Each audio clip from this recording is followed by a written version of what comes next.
Hello friends, welcome to smart online Telugu. Friends, వీడియోలో మనము Indian railway నుంచి అయితే అప్రెంటిస్‌షిప్ నోటిఫికేషన్‌కి మంచి వేకెన్సీ అయితే రావడం అయితే జరిగిందండి. 550 వేకెన్సీ అయితే ఉండడం అయితే జరిగిందండి. ఇక్కడ మీరు ఐటీఐ క్వాలిఫికేషన్ ఉంటే అప్లై అనేది చేసుకోవచ్చండి. అండ్ ప్రజెంట్ అయితే మీరు చూసుకుంటే మీరు రైల్వేలో అప్రెంటిస్‌షిప్ చేస్తే మీకు అనేది గ్రూప్ డి ఉద్యోగాలకైతే 20% రిజర్వేషన్ అయితే కేటాయిస్తారు. ఇదైతే మీరు గమనించాల్సి అయితే ఉంటుంది. అందుకే మీరు ఐటీఐ చేసిన వాళ్ళైతే మీరు ఇక్కడ రైల్వేలో చేయడానికైతే ఎక్కువ ప్రిఫరెన్స్ అనేది ఇవ్వండి ఫ్రెండ్స్. మంచి యూజ్ అయితే ఉంటుంది. కాపురుత్తుల నుంచి అయితే రావడం అయితే జరిగిందండి. అండ్ అప్రెంటిస్‌షిప్ యాక్ట్ 1961 అయితే ఇక్కడ అప్రెంటిస్‌షిప్ అయితే ఉంటుంది. టోటల్ నెంబర్ ఆఫ్ వేకెన్సీ అయితే ఇక్కడ మీరు చూసుకోవచ్చండి. 550 అయితే ఉండడం అయితే జరిగింది. ట్రేడ్ వైజ్‌గా ఇక్కడైతే డిస్కషన్ అయితే మనం చేద్దాం. అండ్ ఇక్కడ మీరు ఆన్లైన్ అనేది ఆల్రెడీ స్టార్ట్ అవ్వడం అయితే జరిగింది. లాస్ట్ డేట్ అనేది ఇక్కడ మార్చి 4 వరకు అయితే మీరు చేసుకోవాల్సి అయితే ఉంటుంది. ఫెట్టర్ వాళ్ళకు టోటల్ నెంబర్ ఆఫ్ వేకెన్సీ అనేది 215 అయితే కేటాయించడం అయితే జరిగింది.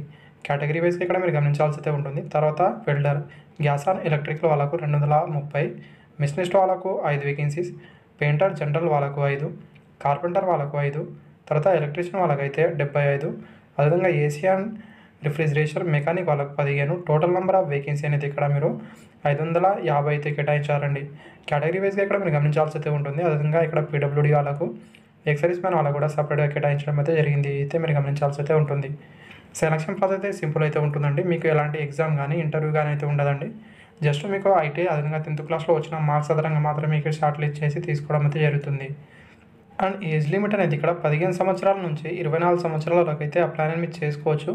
ఎస్సీ ఎస్టీ వాళ్ళకు 5 సంవత్సరాల వరకు, అదేవిధంగా ఓబీసీ వాళ్ళకైతే 3 సంవత్సరాల వరకు ఏజ్ రిలాక్షన్ వర్తిస్తుంది. పీడబ్ల్యూడీ వాళ్ళకు కూడా 10 ఇయర్ వరకు అయితే ఏజ్ రిలాక్షన్ వర్తిస్తుందండి. అయితే మీరు గమనించాల్సి అయితే ఉంటుంది. ఇక్కడ మీరు చూసుకుంటే ఫిజికల్ హ్యాండిక్యాప్ అదేవిధంగా ఎక్సర్వీస్ మ్యాన్ వాళ్ళకు 10% ఈ టోటల్ వేకెన్సీలో అనేది మీకు అయితే కేటాయించడం అయితే జరిగిందని ఇక్కడైతే చూపించారు. అయితే మీరు గమనించాల్సి అయితే ఉంటుంది. మినిమం ఎడ్యుకేషన్ క్వాలిఫికేషన్ అయితే ఇక్కడ మీరు 10th అనేది 50% మార్క్స్ అనేది పాస్ అయి ఉండాల్సి అయితే ఉంటుందండి. తర్వాత ఇక్కడ చూసుకుంటే ఐటీఐ ట్రేడ్ అయితే ఉండాల్సి అయితే ఉంటుంది. రిలేటివ్ ట్రేడ్లో గమనించాల్సి అయితే ఉంటుంది. ఓన్లీ ఎన్సీఈటీ నుంచి చేసిన వాళ్ళు మాత్రమే ఎలిజిబుల్ అయితే అవుతారండి. ఎస్సీఈటీ నుంచి చేసిన వాళ్ళు అయితే నాట్ ఎలిజిబుల్. అయితే ఇక్కడ మీరు గమనించాల్సి అయితే ఉంటుంది. అండ్ నెక్స్ట్ చూసుకుంటే ఇక్కడ పేమెంట్ ఫీజు విషయానికి వస్తే ఇక్కడ మీరు 100 రూపీస్ ఫీజు అయితే పే చేయాల్సి అయితే ఉంటుందండి. అండ్ ఇక్కడైతే మీరు గమనించండి, SC ST PWD women candidate వాళ్ళకి ఎలాంటి అయితే ఫీజు అయితే లేదు. ఇదైతే మీరు గమనించాల్సి అయితే ఉంటుంది. అండ్ గైస్, ఇక్కడైతే మీరు చూసుకుంటే ఆన్లైన్ ద్వారా మాత్రమే అప్లై అనేది చేయాల్సి అయితే ఉంటుందండి. వాళ్ళ అఫీషియల్ వెబ్సైట్లో వెళ్ళి అయితే మీరు అప్లై అనేది చేయాల్సి అయితే ఉంటుంది.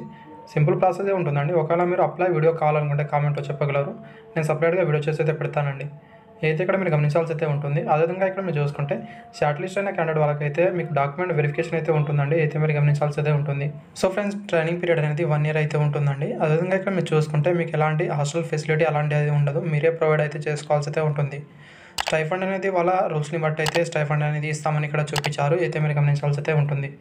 Thank you friends. వీడియో నచ్చితే లైక్ చేయండి friends. Thank you for watching. ఇలాంటి మరిన్ని అప్డేట్ కోసం ఛానల్ని సబ్స్క్రైబ్ చేసుకోండి.